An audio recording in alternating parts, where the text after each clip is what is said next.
Golden Black Live, segment 3. Brian Newbert joins us, and we may have Aiken Adele. He has he had a couple things going on campus today. The story, why is Aiken here? It's the Rose Bowl reunion, and 15 years since the Boilermakers made it to Pasadena, and Aiken Adele obviously a big part of that from a defensive end position. And you know, Brian, you were with us at that time, and it was a very, very special year. Aiken Adele and that group, you know, have that kind of season that they had, where they started out with 2-2, and then were able to have that magical month of October. This is a kind of a great opportunity to celebrate this, but this is a team that's worth celebrating. Yeah, the thing about that season is you want to celebrate the season, but you almost kind of wish you could break it down into every individual step of the way there, because when you remember those games, every game in itself was something worth looking back on. When you look at the way they beat Michigan, the way they beat Ohio State, the way this isn't the most positive part of it, but you know, they obviously go to Michigan State, second to last game of the year. They look cooked after, I think they lose 30-10. Yes, 30-10. They get the break at the end when I believe Northwestern beat Iowa. Correct. Or was it Iowa beating Northwestern? Iowa beat Northwestern. Iowa beat Northwestern. They get the break they needed, and then that obviously sets the table for them to play, of all people, Indiana, to go to the Rose Bowl. And just that was an absolutely surreal scene. Yeah, absolutely was. Yeah, the Boilermakers that year lost the two games they lost to were two teams that finished near or at the bottom of the Big Ten. Purdue lost early at Penn State. When Travis Dorsch couldn't get to, it wasn't Travis's fault. They had literally swallowed up twice. They couldn't get a couple punts off and really laid an egg there. And really the Michigan State game was not one of Purdue's better performances, to say the least, coming off the heels of an unbelievable month of October. You know, you talk about the month where you win it, you beat Michigan when you're down. It's the greatest comeback in the history of the program with an 18-point halftime deficit. The next week you go and beat a very good Northwestern team that you ended up tying for the Big Ten championship with, but you beat them head-to-head. You beat Michigan head-to-head, so you were able to go to the Rose Bowl. And I had the opportunity to talk to Craig Terrell last week, the Purdue's defensive tackle, on that team, a redshirt freshman, and he had a key block kick in the Wisconsin game that bounced not off of the tip of his hands, but off of his chest and ricocheted far enough that Ashante Woodyard was able to pick it up and run it the final 36 yards. That was a team that had some good fortune at the right time, but they seemed to be able to take advantage of it too. Yeah, and that's kind of part of the transformation that took place during that season too. You remember the Notre Dame loss? How we can look back and say comical now. It was just a comedy of errors. Jerry Godsey that cost Purdue that game. They had a tight end playing quarterback. Yeah. Purdue handed Notre Dame that game. They come back the next week or the week before, I can't remember, they hand Penn State a game because they can't get a punt off. Next week, yeah. And then they come back, and to win the games in October they won the way they won them. It was the polar opposite of what they were. We talk a lot now about a Purdue football team that hasn't learned how to win. And you look back at that team, and they did it on the fly. They did it when they absolutely had to do it, not only to save their season, but to do something with that season. Obviously, they went on to do something, very special with that season. I think I'm getting a phone call from Aiken Adele right now, on my phone, but I can't do much to help him. I guess I could pick it up. It is the internet and do it, but I'll text him back here while we're going to let Brian do a 2-minute monologue. Again, Aiken had a situation where he was on campus at an event, leaving at 2:30, had to make it up here, and we have appreciated that he was trying to get that done, but may not be able to. You had the list of guys that are coming back, and obviously Craig Terrell's another one. Number 15 is busy this week, or now number 9, I guess, in the NFL, and Drew Brees. But it's important when you're at a program right now where Purdue is to be able to at least look back at some much better days. Mm-hmm. That's important for your fans. Yeah. It's always important for a program to embrace its history when it has a history worth embracing, which Purdue does. Some fans perhaps here who've followed it most closely the last couple of years might not realize what Purdue has done in its history, but Purdue does have a pretty significant history to celebrate. It's important to show fans that special things can be done here. Obviously, special things have been done at Purdue over the years, whether it be all the great quarterbacks who've played at Purdue, a lot of the great teams who've played at Purdue, and obviously most recently in that context, a lot of the things that happened between that Rose Bowl team and some of the teams that came after it, specifically the 2003 team and some of the other really good players and really good teams Purdue has had since Drew Brees. Yeah.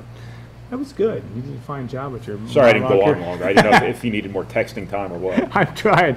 We're texting back and forth, and maybe we can do it. And Brian can just say what Aiken wants to say. We can just text him questions. Obviously, tomorrow, and you look at this. You wrote the opponent preview for Virginia Tech. This is going to be a big challenge for Purdue, just because Virginia Tech doesn't have much of a tendency. They tend to win these types of games. They have under Bud Foster's defense, especially the ability to play on the road. What kind of challenges? What extra challenges do you think for Purdue for tomorrow? Oh well, they're obviously going to put a lot of pressure on Purdue's offense, and I think obviously every single game is different, and history in this kind of sense doesn't really matter all that much. In advance of the actual 60 minutes in which the outcome of the game is decided. But you look at Virginia Tech, and it's a program historically that has feasted on your mistakes. Yeah. And when you look at Purdue the last couple of years, it's a program that has really undermined itself with its own mistakes. And you just worry, just kind of generalizing, that there's going to be that critical error, that critical turnover that completely swings the game. That's the way Virginia Tech has always won. Yeah. Whether they're that team this year, I don't know, because I think we're still looking for their reality, just the same way we're looking for Purdue's reality. Because the Ohio State game is a warped reality, because that is an otherworldly team. And Virginia Tech was leading that game at halftime. Yeah. Now, things have changed with their injury at quarterback, obviously, but then when we look at Furman, you can't draw anything from Furman at all. Just like the same way you look at Purdue, is Marshall reality, 4 interceptions against Marshall reality, or is 4 touchdowns against Indiana State reality? We don't know for either of these teams. But when you look at benefit of the doubt, and I'm big into benefit of the doubt because it's convenient and easy, and I don't have to put much thought into it. Virginia Tech has earned benefit of the doubt because they're a team that wins a lot historically, and they don't beat themselves. And they play the game the right way in terms of defending, playing very well on special teams, not turning the ball over. Purdue, meanwhile, has struggled with these things the last couple of years and has really struggled to get over that hump, to win football games. So when I look at it that way, it's kind of hard for me to see Purdue walking off the field Saturday with a victory. But I wouldn't be surprised, because Purdue has gotten close so many times. You have to figure before long that glass ceiling's going to crack.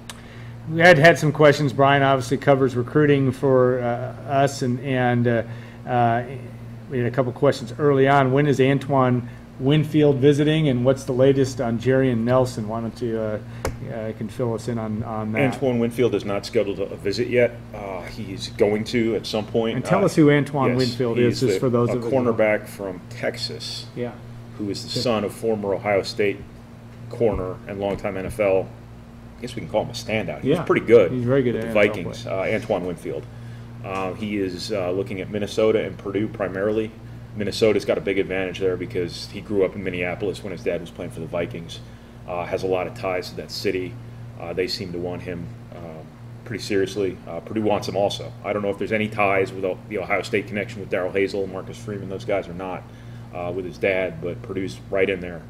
And he's going to visit Minnesota and Purdue, and probably, I'd have to think at this point, decide between those two. But that visit is not yet scheduled. Purdue wants to do the bulk of its official visits, and by bulk I mean virtually every single one of them, after the season. You might see Purdue bring a couple of guys in during the season just because you got to take them when you can get them. But Purdue's made it very clear that their preference is to do their big December and January visit weekends. So anybody you're looking at an official visit for, you'd be pretty safe to lay money on Winter. What did you make last week? I'm sorry, there was something about Jarian Nelson. Jarian Nelson's the defensive tackle from Missouri. Purdue's doing a lot of recruiting in Missouri. I don't know what's going on there, but they've recruited a lot of guys from the Columbia area, just that kind of general portion of that state. One of them, Dylan Powell from Hannibal, obviously already committed. But Jarian Nelson's the defensive tackle from Columbia, I believe Battle High School. Purdue's got an offer out to him. I think they've got a great chance to get him. I've heard he's still got to do a little bit of work academically before he can really move into recruiting. But if all that gets squared away, he's close with Dylan Powell, who I just mentioned. Purdue needs defensive linemen bad in this class.